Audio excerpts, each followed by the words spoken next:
profondément.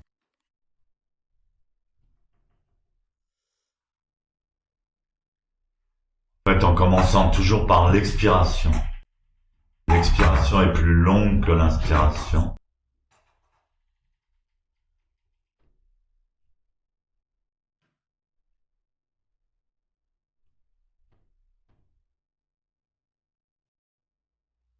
On expire, on expire, on expire. À la fin de l'expiration, on laisse l'air remplir les poumons.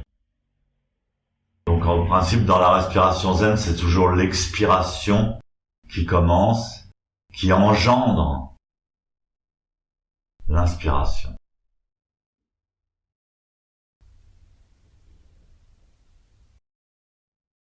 Maintenez toujours la bascule du bassin naturel. Le bassin est légèrement basculé vers l'avant, ce qui libère la masse abdominale et spécialement la région située sous le nombril.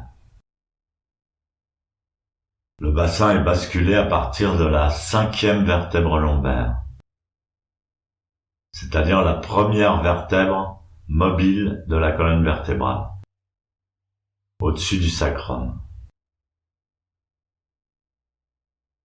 Donc la bonne position du bassin engendre le fait que la colonne vertébrale est droite, sans effort. En fait, elle tient en équilibre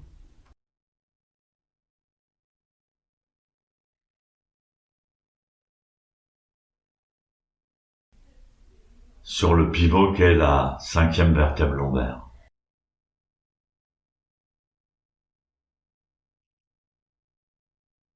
Ensuite, il reste la position de la tête qui est très importante. La tête doit être ni penchée en avant, ni sur les côtés, ni en arrière.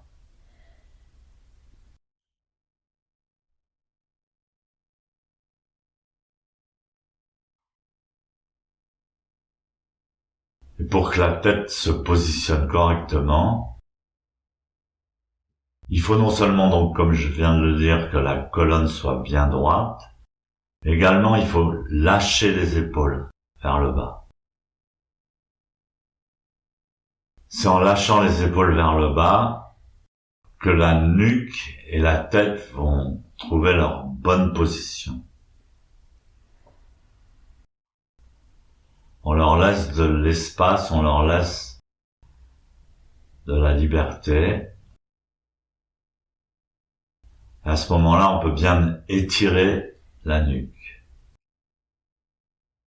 Vous étirez la nuque, vous ouvrez la nuque, comme si vous vouliez ouvrir une fenêtre.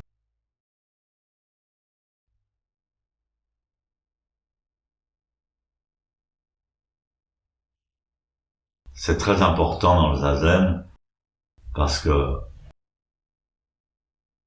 on va équilibrer fonctionnellement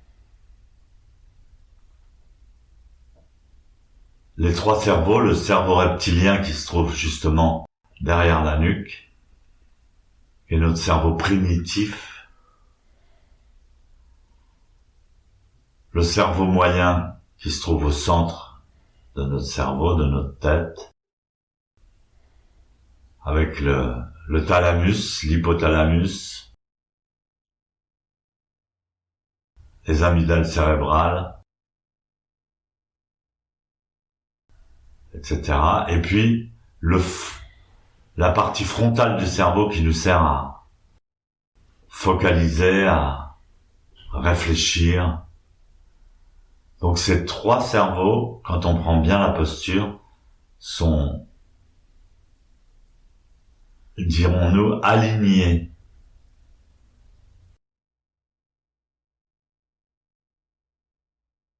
Ouverts et relâchés. C'est très important. Donc la pensée consciente se calme.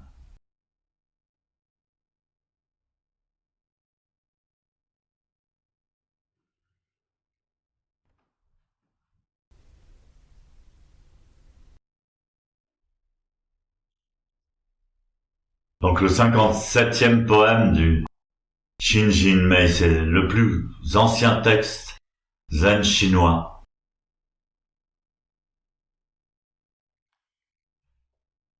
Le zen chinois, c'était la continuation du bouddhisme indien,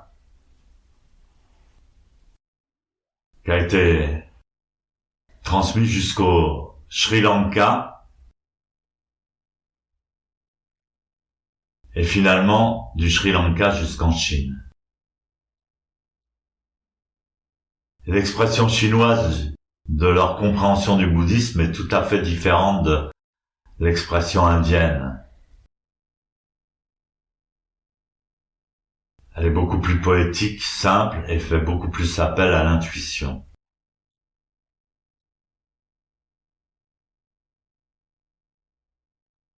Donc ce poème, illuminer sa propre intériorité par la lumière du vide, ne nécessite pas l'usage de la puissance de l'esprit.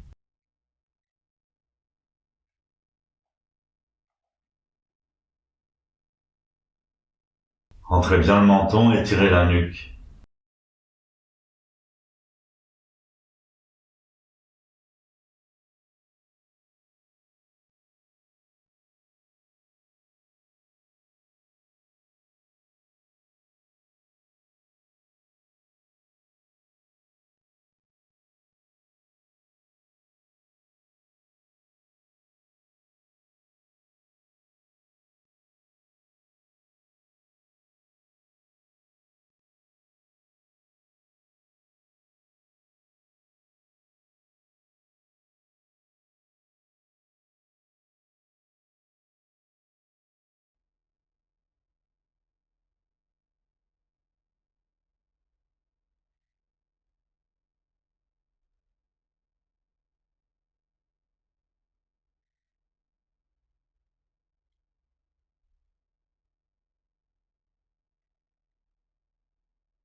Essayez de ne pas faire de bruit avec votre respiration.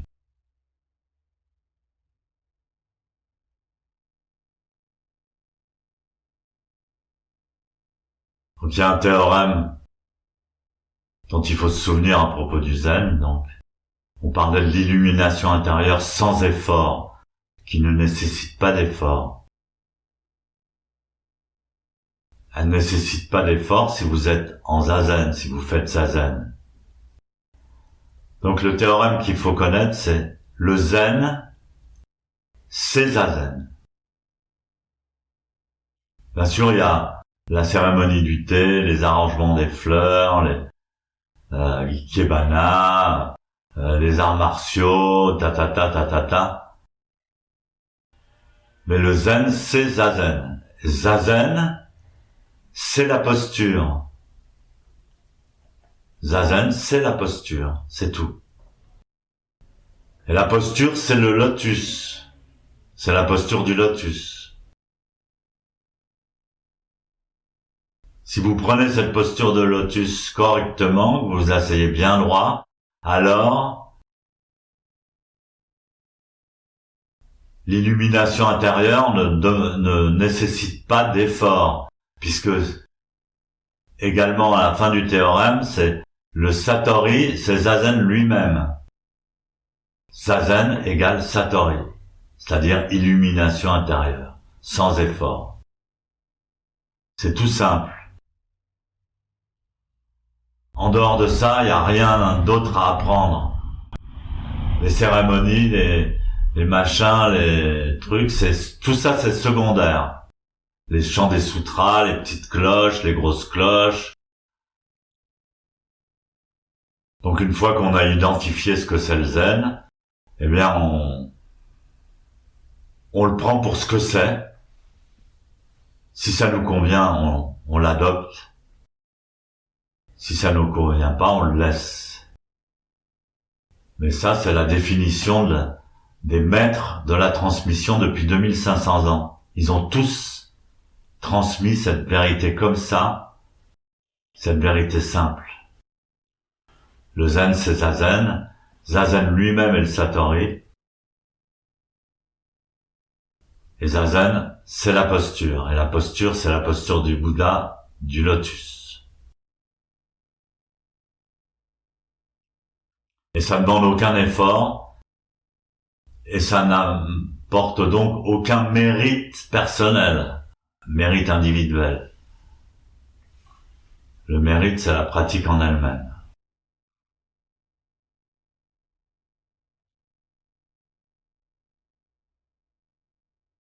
Pour progresser, il suffit de pratiquer régulièrement.